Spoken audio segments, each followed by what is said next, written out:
नमस्ते साथियों।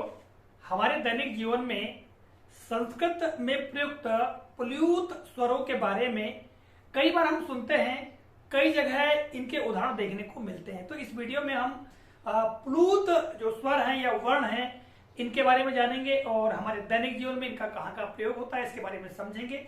जैसा कि आप देख रहे हैं, जानकारी यहाँ पर हमने लिख कर रखी है, संस्कृत के प्लूत स्वर यानी वर्ण। ठीक है।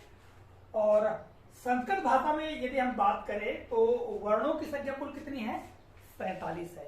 हिंदी में 52 है, संस्कृत में 47 है और 47 में से स्वरों की संख्या है 14 स्वर है, जबकि हिंदी में 11 स्वर होते हैं। व्यंजनों की बात करें तो संस्कृत भाषा में 33 व्यंजन होते हैं। ठीक है। और जो स्वरों की हमने बात की थी, 14 स्वर कौन कौन से हैं? अ, आ, ई, उ, ए, ऐ, ओ, औ, री, ऋ, और ऋ।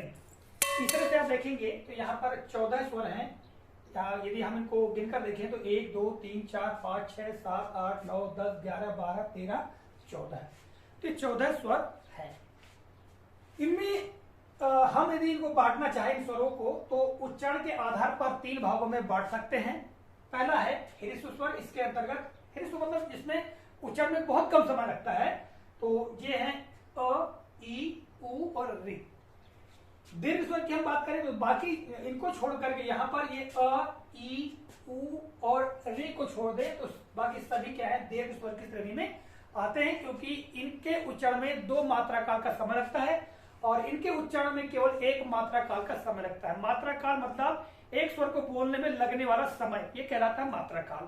तो केवल 1 मात्रा काल का समय जिनमें लगता है वो ह्रस्व स्वर कहलाते हैं और ये है अ, ई, उ और री। जबकि दीर्घ जो स्वर है इसमें 2 मात्रा काल का समय उच्चारण में लगता है। तो यहाँ पर ये है आ, ई, उ, री, ए, ऐ, ओ, औ, और री। ठीक है। बात करें हम प्लूत स्वर की, जिसके बारे में इस वीडियो में हम चर्चा कर रहे हैं, तो प्लूत स्वर में 3 मात्रा काल का समय लगता है। यदि हम ह्रस्व स्वर की बात करें तो ह्रस्व स्वर में 1 मात्रा काल का समय लगता है, तो उनसे 3 गुना समय प्लूत स्वर के उच्चारण में लगता है। कभी कभी प्लूत स्वर के उच्चारण में 3 मात्रा काल से अधिक समय भी लग जाता है। अभी हम दैनिक जीवन में इसके उदाहरण भी देखेंगे। तो प्लूत स्वरों में क्या क्या आएंगे? जैसे हमने आ लिखा और उसके आगे इस प्रकार का संकेत चिन्ह बना दिया। इसका मतलब यह है कि इसकी जो ध्वनि है, इसकी जो आवाज है वो थोड़ी देर तक सुनाई देगी। उसमें आ, फिर इसमें ई, फिर तो इस तरह से आप देखेंगे तो ये प्लूत स्वर की श्रेणी में आते हैं। कई उदाहरण हमको दैनिक जीवन में देखने को मिलते हैं। आइए उन्हीं उदाहरण को हम देखते हैं। सबसे पहले हम देखें तो दूर खड़े किसी व्यक्ति को जब आवाज लगाई जाती है तब वहां पर प्लूत स्वर सुनाई देता है अंत में।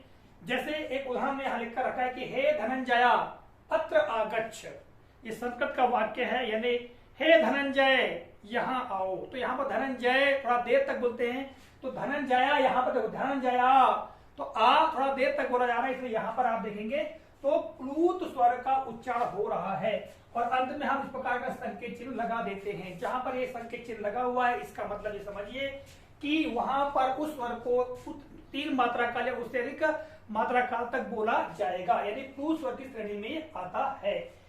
इसी तरह से मार्ग या स्टेशनों पर खाद्य सामग्री बेचने वाले, आपने देखा होगा, चाय बेचने वाले, फल फूल बेचने वाले या जो भी खाद्य सामग्री उसको बेचने वाले जब आवाज लगाते हैं तब वहां पर भी हमको प्लूत स्वर सुनाई देते हैं। जैसे यदि मान लो कोई समोसे बेचने वाला है तो क्या बोलता है? वो गर्मा गर्म समोसे।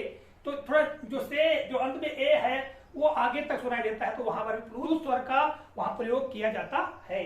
इसी तरह से यहाँ पर आगे देखिएगा, बाजार में सब्जियां बेचने वाले, आपने देखा होगा कि जब बाजार जाते हैं तो मिर्ची, टमाटर, बैगन वगैरह बहुत सारी जो सब्जियां बेचते हैं तो वो तरह तरह की आवाजें निकाल करके इनके बारे में बताते हुए सब्जियां बेचते हैं। जैसे उदाहरण के लिए टमाटर 10 रुपए किलो, तो जो लो है उसको काफी देर तक बोलते हैं मान लो, तो वहां पर भी प्लूत स्वर का प्रयोग होता है। इसी तरह से हमारे दैनिक जीवन में हम कुछ जानवरों या पशु पक्षियों की आवाजों को सुनते हैं। उदाहरण के लिए मुर्गे की बांग को आपने सुना ही होगा। मुर्गा कुकड़ू कू बोलता है, तो कू जो है वो उसकी जो आवाज है देर तक सुनाई देती है, तो यहाँ पर भी क्या होता है, यहाँ पर भी प्लूत स्वर का उच्चारण जानवर के द्वारा हो रहा है, एक पक्षी के द्वारा हो रहा है। तो इस तरह से हम हमारे दैनिक जीवन में भी सुनते हैं प्लूत स्वरों को। आज की इस वीडियो में हमने प्लूत स्वरों के बारे में आप लोगों को जानकारी दी। आशा करते हैं जानकारी काफी उपयोगी और मजेदार लगी होगी। मिलेंगे अगले कालखंड में, तब तक के लिए जय हिंद।